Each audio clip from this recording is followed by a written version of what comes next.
మీరు భార్యాభర్తలుగా దూరంగా ఉంటున్నా రాజకీయాల పరంగా మీరిద్దరూ ఒకటిగానే ఉంటున్నారు. అవునా కాదా? అవును.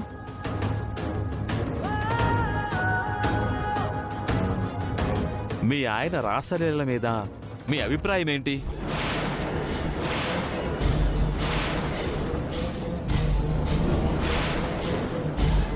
లాయర్ అవతారంలో కోర్టులో ఉన్నారు కాబట్టి ఏవి అనలేకపోతున్నాను.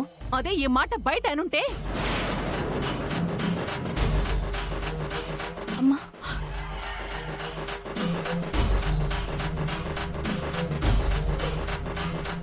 క్షమించండి జడ్జి గారు. ఆయన మీద ఆరోపించబడిన నేరం నిర్ధారణ అవ్వకముందే వాటికి రాసలీలలు, అక్రమ సంబంధాలు అని పేరు పెట్టడం నాకు నచ్చలేదు.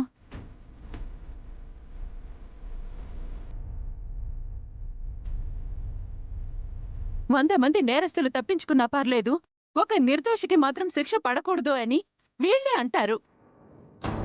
కాని వీళ్లే నిర్దోషిని దోషిగా మార్చడానికి 100 ప్రయత్నాలు చేస్తుంటారు.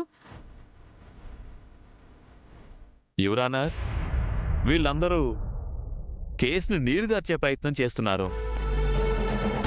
యువర్ ఆనర్, నాకు తెలిసినంత వరకు నా క్లయింట్ కోర్టుకొస్తే ఈయన బండారం బయటపడుతుందని ఈయనే అడ్డుకున్నట్టున్నారు.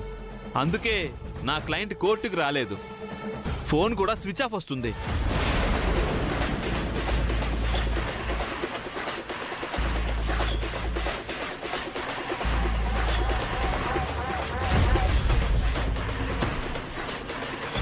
కాబట్టి మీ దగ్గర ఉన్న సాక్ష్యాధారాలను పరిశీలించి నా క్లయింట్కున్న ప్రమాదాన్ని గుర్తించి తనకి న్యాయం చేయాలని కోరుకుంటున్నాను.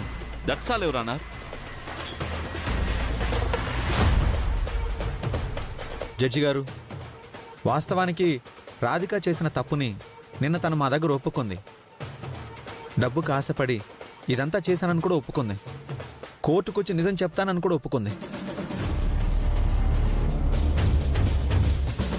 అవును జడ్జి గారు, ఇందాక ఫోన్ చేస్తే కూడా 5 minutes లో వచ్చేస్తానని చెప్పింది.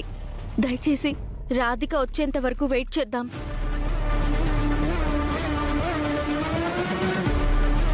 యువర్ ఆనర్, రాధిక కోర్టుకొస్తే నిజం బయటపడుతుందేమోనన్న భయంతో వీళ్ళే రాధికనేదో చేసుంటారని అనుమానంగా ఉంది. జడ్జి గారు, దయచేసి మాకు ఒక్కరోజు టైం ఇవ్వండి.